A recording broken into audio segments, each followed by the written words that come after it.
Minister Malcolm, the thing that I thought might be good for starting it off is to talk about one of the most pervasive beliefs in the general society about the Nation of Islam, and that is that it is an organization dedicated to the use of violent means to attain its goals. The question I have is, how true is this, and why do you think it persists in society?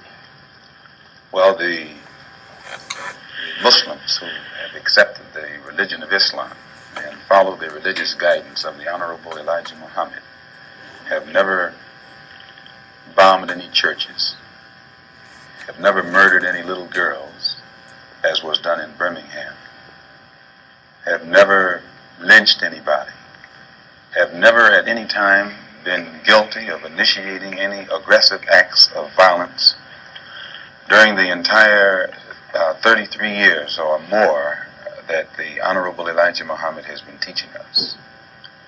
The charge of violence against us actually stems from the guilt complex that exists in the conscious and subconscious minds of most white people in this country. They know that they've been violent in their brutality against Negroes, and they feel that someday the Negro is going to wake up and try and do unto them as they have done unto the whites as the whites have done unto us. We aren't a violent group. We are taught by the Honorable Elijah Muhammad to obey the law, to respect everyone who respects us. We're taught to display courtesy, to be polite. But we're also taught that at any time anyone in any way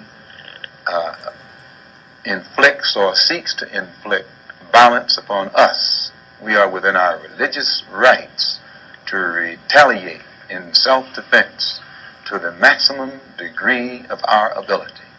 We never initiate any violence upon anyone, but if anyone attacks us, we reserve the right to defend ourselves.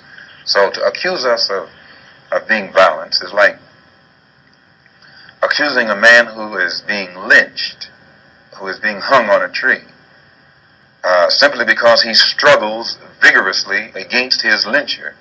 The victim is accused of violence, but the lyncher is never accused of violence. And I only point this out because the various racist groups that are set up in this country by whites and who have actually practiced violence against blacks for 400 years are never associated or identified or made synonymous with the term violence. But whites speak of Muslims almost synonymously with violence. Whenever Muslims are mentioned by them, violence is brought up.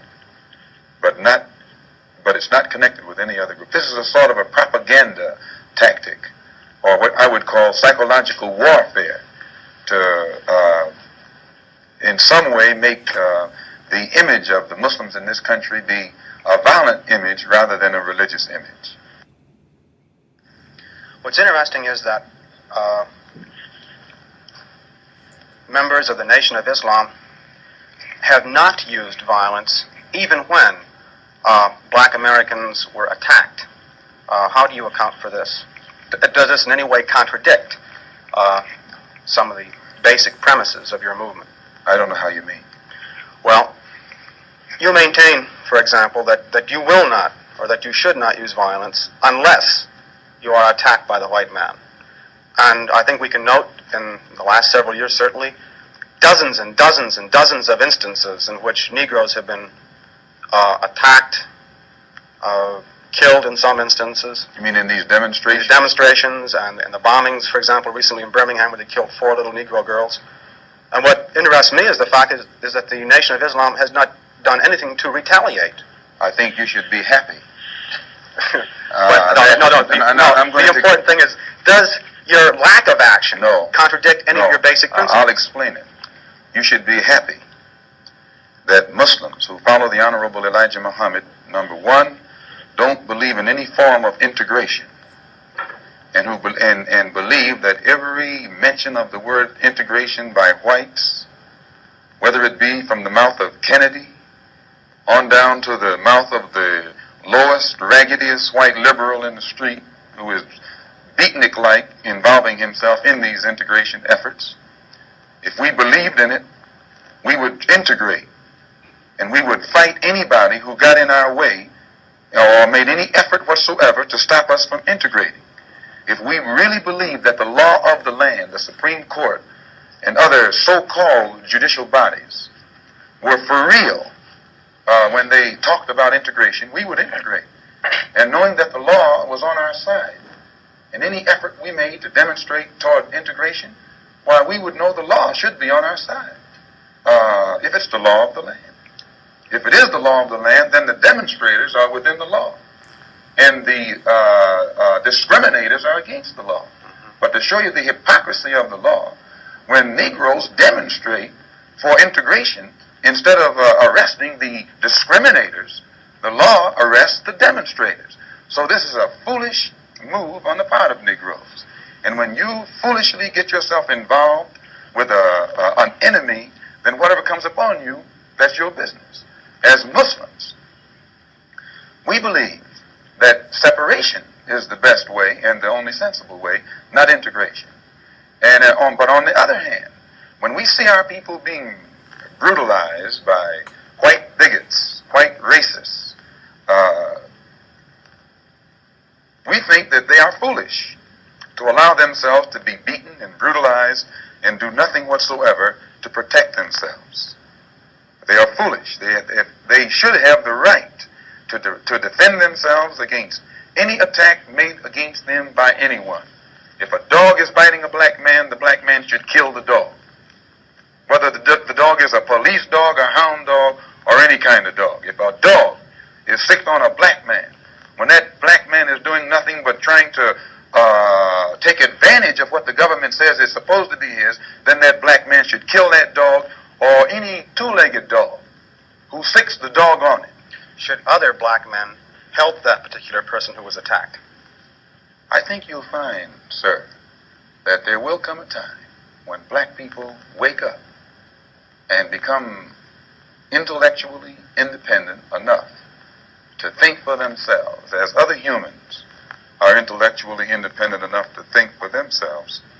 Then the black man will think like a black man, and he will feel for other black people. And this new thinking and feeling will cause black people to stick together. And then at that point, you'll have a situation where when you attack one black man, you are attacking all black men.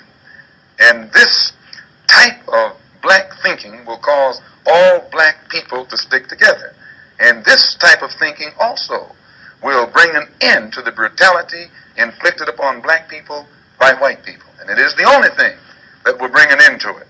No federal court, state court, or city court will bring an end to it. It's something that the black man has to bring an end to himself. Minister Malcolm, let me, on the basis of your two remarks, ask a double-pronged question. One, is it then your assertion that the laws with respect to how Negroes are supposed to have equal opportunity and equal rights in this country are not meaningful or believed by whites? And secondly, what then is your opinion and attitude toward the civil rights movement in general, and particularly the Reverend Martin Luther King and his philosophy of nonviolent direct action? If the white people really passed meaningful laws, it would not be necessary to pass any more laws. There are already enough laws on the law books to protect an American citizen. You only need additional laws when you're dealing with someone who's not regarded as an American citizen. But whites are so hypocritical. They don't want to admit that this black man is not a citizen. So they classify him as a second-class citizen to get around making him a real citizen. If he was a real citizen, you'd need no more laws. You'd need no civil rights legislation. Civil rights, when you have civil rights, you have citizenship. It's automatic. White people don't need laws to protect their citizenship because they're citizens. But they don't want to tell us we're not citizens. And at the same time, they don't want to pass laws that are meaningful enough to protect us as if we were citizens. And the Supreme Court desegregation decision is the best example I know. That's a law from the Supreme Court. 10 years have gone by. No desegregated schools. It hasn't been implemented beyond, I think, 9% in 10 years. So this just shows you the hypocrisy of the American white man. They talk out of both sides of their mouth. And for this reason, we who are Muslims, that is, who believe in the religion of Islam, who believe in God, we don't believe that black people will ever get any problem with laws being passed or new persons being put in office, white liberals being put in office. There is nothing that the white man will ever do to bring about true, sincere citizenship or civil rights recognition for black people in this country. Nothing will they ever do. They will always talk it, but they won't practice it. And with the Supreme Court, if the NAACP can tell me that they want a desegregation decision for me 10 years ago, but yet the schools haven't been desegregated, as I say, this is a victory with no victory. It's a victory that you can talk about, but it's a victory you can't show me. So if you represent the NAACP and you're telling me about this great victory you won for me, when I look at you, I have to conclude that either you have been duped yourself or else you were trying to dupe me. And in most instances where the civil rights struggle is involved, there is no civil rights leader can point to me one concrete gain, practical gain, that black people have made in the civil rights field in this country, not only during the past 10 years, but during the past 100 years. Now, the other part was with respect to Mr. King and the nonviolent direct action. Well, I will let Jimmy Baldwin and John Killens and Lou Lomax, the writers, answer that. Speaking right after this church was bombed in Birmingham, Christian church was bombed in Birmingham by Christians too, mind you. And these 4 little girls were murdered. John Killens and James Baldwin and Lomax and the Negro writers and actors had a meeting at the town hall in New York. And Killen pointed out, concerning these murders of these little girls, said the killings had raised doubts about the intelligence of the nonviolence in the civil rights struggle. He went on to declare that he could no longer be asked to love those who persecuted and killed Negroes. He also, and the writer, Mr. Handler, who's describing this, said that Killens, it was not clear concerning Killens' remarks to his audience that he was breaking with it was clear rather to his audience that he was breaking with the doctrine of the Reverend Martin Luther King's philosophy that as Christians, Negroes should love their fellow man in a truly religious sense. Now, James Baldwin, speaking on that same platform, said, and I was present during this entire affair, asserted that the American people shared a collective guilt for the persecution of Negroes, much as Germans did because of their silence during the Nazi persecution. He denounced President Kennedy for what he termed Kennedy's lack of passion in the civil rights struggle. Mr. Baldwin said that there could no longer be a Republican Party for the Negro people as long as it listed a Barry Goldwater, nor a Democratic Party for the Negro people with a Senator Eastland on its roster. He asserted that the federal government acted swiftly and energetically, that unless the federal government acted swiftly and energetically, future slaughter would make Birmingham look like a dress rehearsal. And now, what do I think about King's attitude? King's right-hand man, Wyatt Walker, at King's convention, according to the New York Times on September the 26th, said, quote, we have been duped, meaning these persons involved in the civil rights struggle, of which King is the symbolic leader. His right-hand man says, and I quote, we have been duped, or have duped ourselves, into believing that the chains have been broken, when in truth we have only been chained more securely.